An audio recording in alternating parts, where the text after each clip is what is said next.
What is up, everyone? Welcome back to our lawn, and today we're talking about top dressing.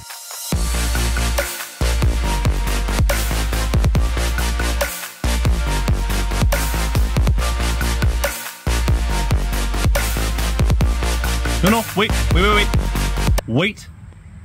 Not that kind of top dressing. This kind of top dressing.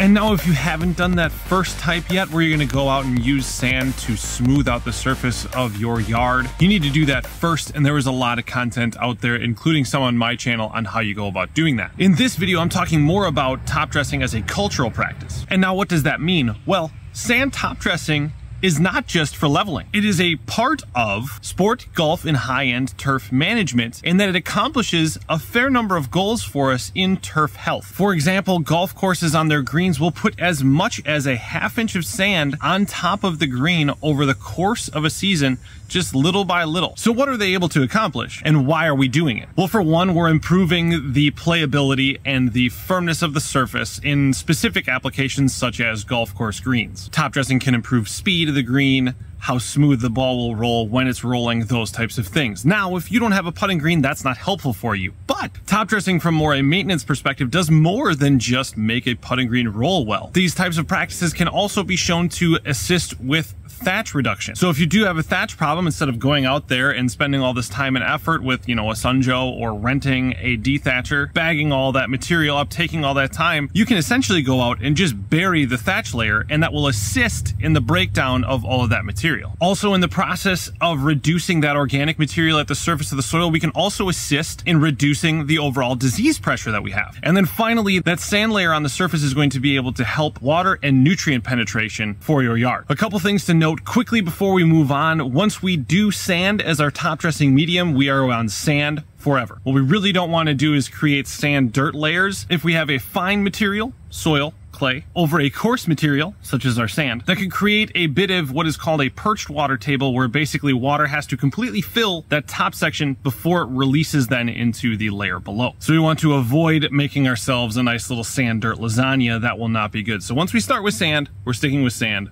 forever. So we've talked about the benefits, how it can be used. Now let's talk about how we go about doing it. And it's really quite simple. If you have a drop spreader or a broadcast spreader that's a little bit larger, we just need dry sand. So for me personally, that just means using a little bit of concrete out in the back of my house, taking a 5-gallon bucket's worth of wet sand, spreading it out, letting the sun, the wind, and the air dry it out for me. Then we sweep it up and then either put it in the bucket to store to be used later, or throw it directly into my spreader. And then we're just going to go out and spread it like fertilizer. We're going to go spread it pretty heavy. I'm guessing I'm doing about 60 pounds on my green or so, 50, 60 pounds each time. So let's call it 100 pounds per square foot. And I'm trying to do that at least weekly. If I miss a couple of weeks like I did not too long ago, I'll come out and go a little bit heavier, because I'm fighting a constant development of worm castings on top that are really causing me problems if I don't stay on top of that. And it really is that simple. So hopefully that's something that you can use, potentially implement into your own lawn if need be. If you're following along with what I'm doing and maintaining a putting green in your own yard, this is definitely something that's for you and will be beneficial to do this at least on like an every 2 or 3 week basis. If you want to know what sand to get, you can click on the video up in the corner. That will talk about types of sand and a little bit into the introductory of top dressing. And that is really it. So thank you so much for watching. Leave a comment below with any questions you might have. Like the video if this was helpful for you. Thank you so much for watching. We'll see you next time.